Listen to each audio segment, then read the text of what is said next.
Hello. Thank you for coming during your lunchtime. It's very appreciated. My name is Thomas Lott. I am the founder of the official board. And before I have been working for two companies that you know of, which are Amazon.com and Apple. Most of us, we would love to get our next dream customers.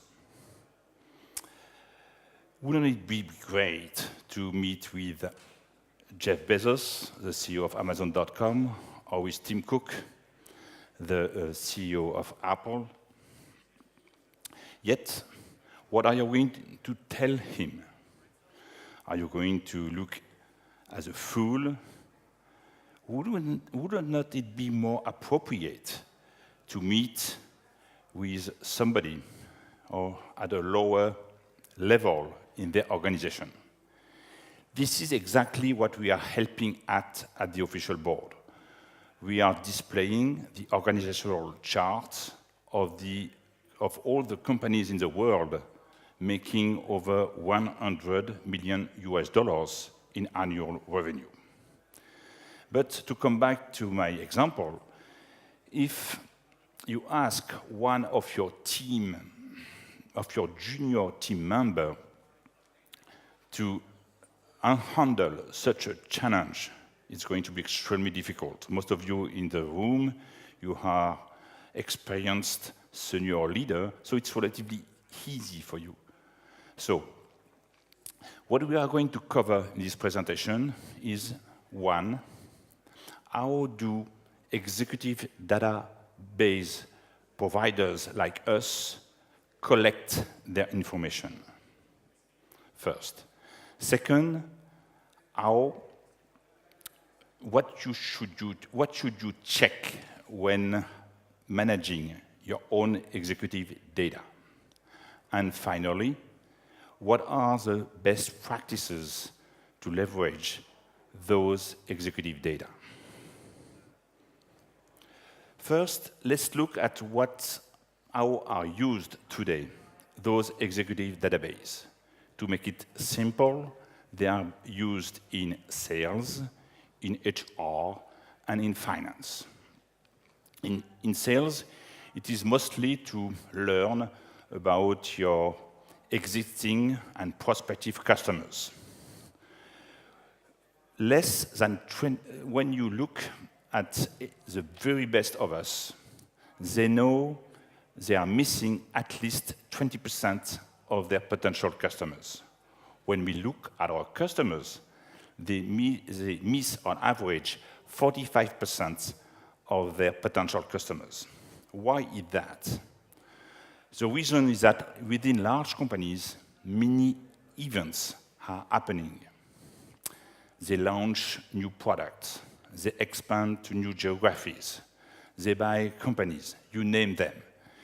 It's almost, the bad news is that it is almost impossible to track them. The good news is that most of those events, they translate in business titles and in executive moves. This is why we look and we track them. The second area is HR. Why? Again, your competitors, your partners, your suppliers, they keep hiring better people. Digital, artificial intelligence, software keep changing the organizations of the large companies. They have to mute. So knowing their organizations is often extremely inspiring.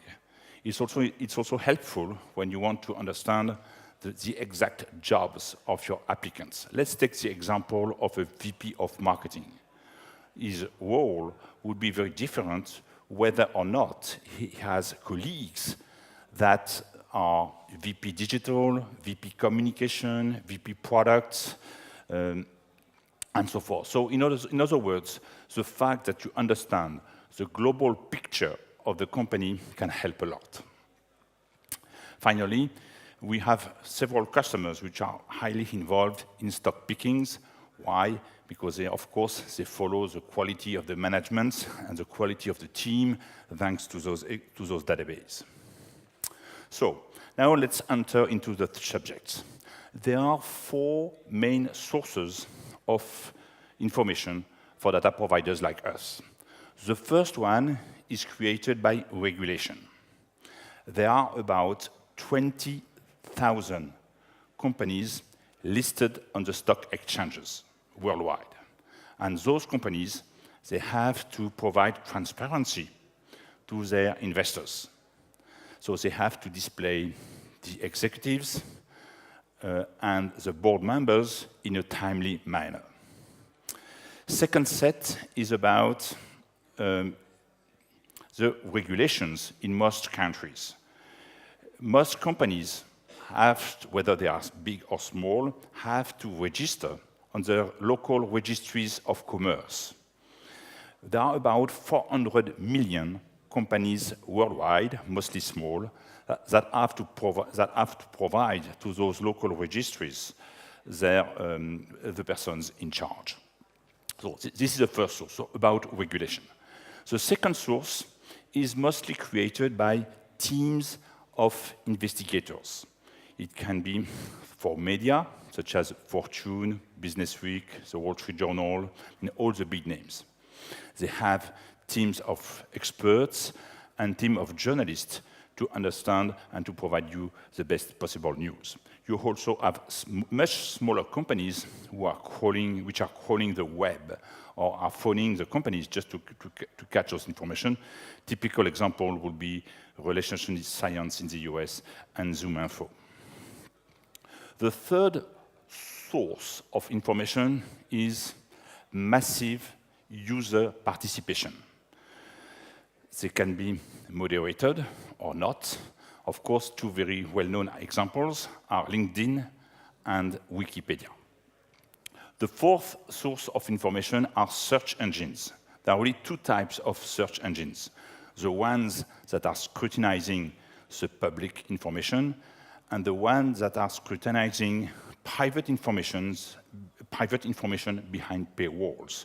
Examples are Dow Jones and LexisNexis for the second category, and of course Google and Bing for the first category. So, we are in a challenging world. Let's look at some statistics for the last 3 years. 34 executives out of 100 will have another title within 12 months. 7 companies will have changed their names. Let's look at last week's example with Yahoo, who is now Oath and Altaba. 3 companies will have changed their ownership. Let's just look at Google with Alphabet. So this is a very fast-moving world.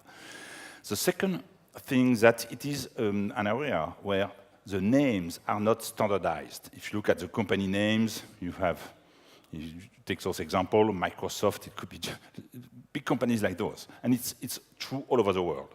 Microsoft Corp, Microsoft are many names. Same for the first name, same for the last names. So it's a very complex world. And finally, it is relatively hard to verify those information. Why? Because of privacy, because of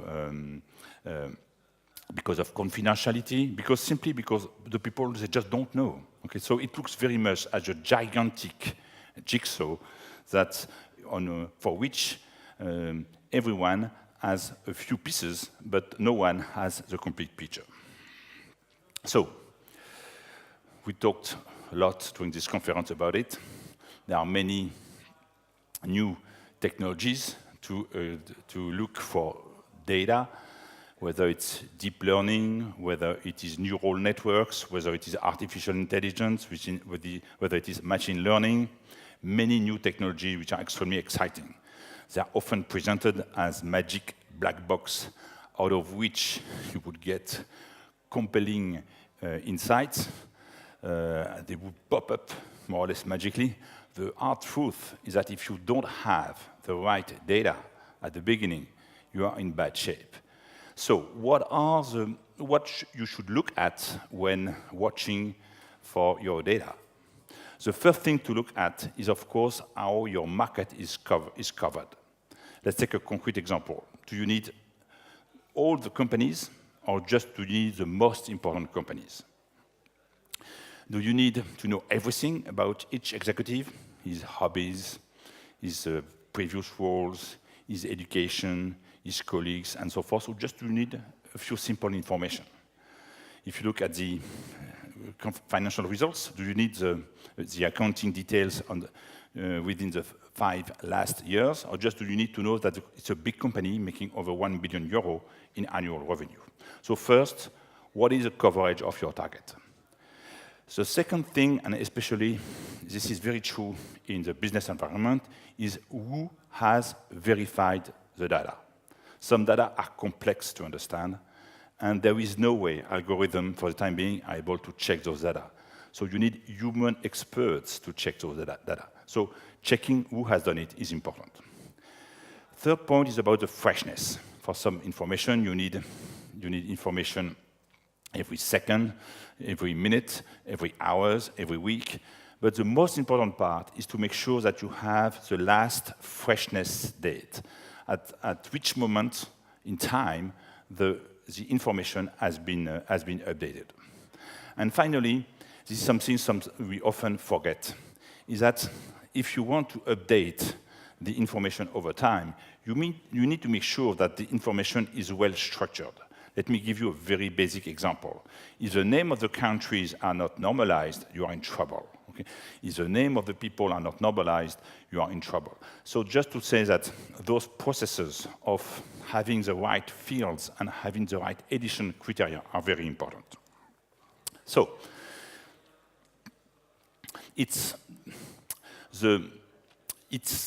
don't try to lie with data. Why? Your users will know it. Your CEO will notice it. Your board will know it too. Don't try to lie. It is just impossible.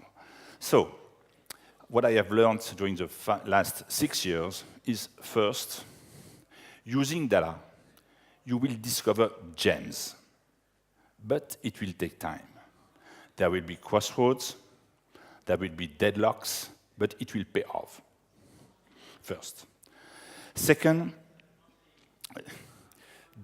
it's a moving world, so it takes time. The value is not in the acquisition of the data, but the value is in the process of updating the data. So it is not a short-term effort, it requires perseverance and passion to be able to get those data. So, finally, the best way to handle this is to have the right human beings.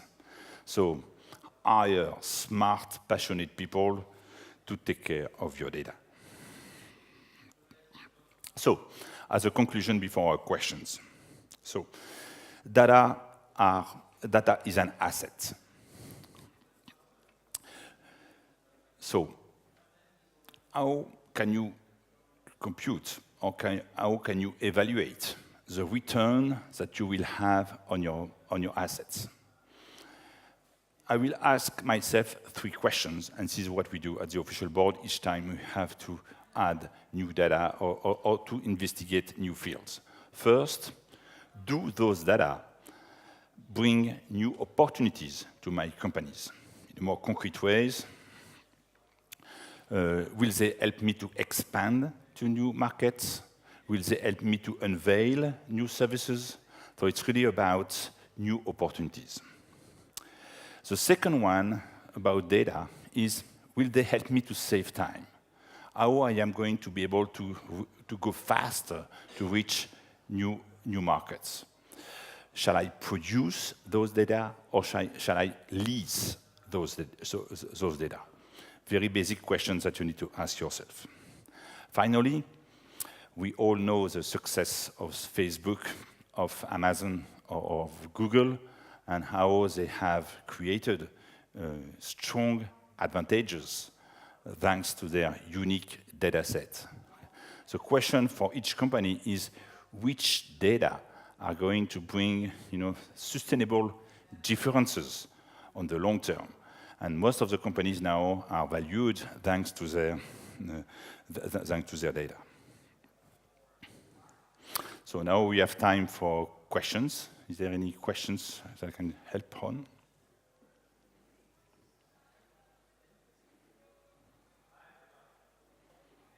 No? No? Thank you so much for your time. Let me conclude with the takeaways of this presentation.